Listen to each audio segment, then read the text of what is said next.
बनवा बनवी या सेगमेंटमध्ये हल्ली आपण जसं म्हणतो की मी स्वयंपाक बनवला, तर ज्यांना स्वयंपाक करता येतो ते म्हणतात की मी पदार्थ बनवला. ज्यांना येत नाही ते काय करतात, आम्ही तर उत्तम बनवला होता, तुम्हाला खायची अक्कल नाही, असं दुसऱ्यावरती ढकलतात. तर अशा या सेगमेंटमध्ये आता एक पदार्थ करायचा आहे आणि तो पदार्थ कोणता असणार आहे हे सरप्राईज आहे. मी मुळात तुम्हाला आधी पदार्थाचं नाव सांगतो. पदार्थ आहे शेगाव कचोरी. काय कचोरीचा एक प्रकार आहे आणि तिला शेगाव कचोरी म्हणूनच ओळखलं जातं. आणि हा पदार्थ करायचा आहे अर्थातच फुलवाताई तुम्ही नाही, उर्मिला.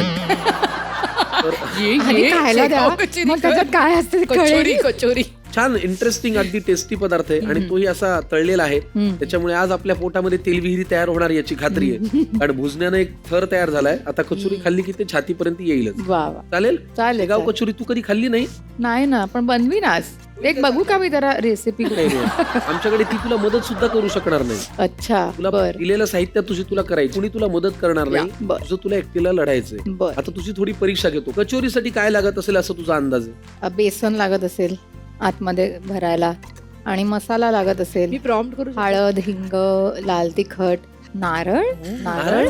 उकडीचे मोदक किंवा चकल्या नाही करायचं, पण तुमचा पदार्थ झालाय म्हणून तिला मिसगाईड नका करू. बेसनच असतं मला वाटतं आणि थोडस जिरं असेल. मला वाटतं कचोरी राहील बाजूला, बटाटे वडाच होतोय की काय. बेसन ठीक आहे, हरकत नाही. लागणारं साहित्य घेऊन या, बघूया आपल्याला काय खायला मिळतं. या शेगाव कचोरीसाठी लागणारं साहित्य आपल्या समोर आलेलं आहे. तू लगेच कृतीला लागलीस का? आधी आम्हाला साहित्य काय ते तर सांग.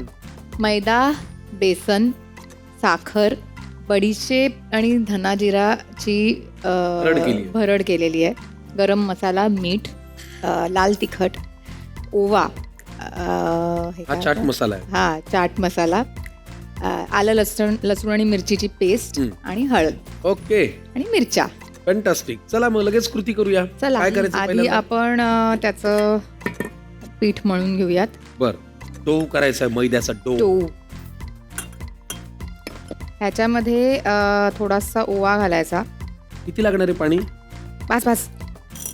उर्मिला सांगितलेला डान्स स्टेप किती लवकर अडॉप्ट करते?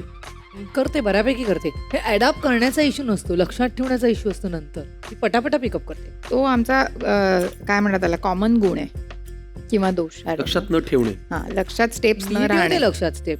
तुमच्या एक लक्षात आलंय का, तुम्हाला भांडायला कारणही लागत नाही. तुम्ही नजरेने एकमेकींकडे पाहिलं तरी भांडण होऊ शकतं. ठीक आहे, आपण हा मैद्याचा डो मळून घेऊया आणि उर्मिलाला फार त्रास न देता हा डो मळून झाला की आपण लगेच वळूया पुढच्या कृतीकडे. मैद्याचा डो मळून झालेला आहे. नाही म्हणता म्हणता छान मळला. छान केलं. आता आपण त्याला थोडं झाकून ठेवूया. बर. स्टफिंगची तयारी करूयात. कढई घेऊया. त्यात थोडस तेल घालूया. थोडंसंच आता या वेळेला प्लीज. तिने एक हलक्या हाती टोमणा मारला बघा. आपण थोडस तेल घालूया, या रेसिपीत थोडंसंच लागतं. आता त्याच्यामध्ये ही आलं लसूण मिरचीची पेस्ट घालायची.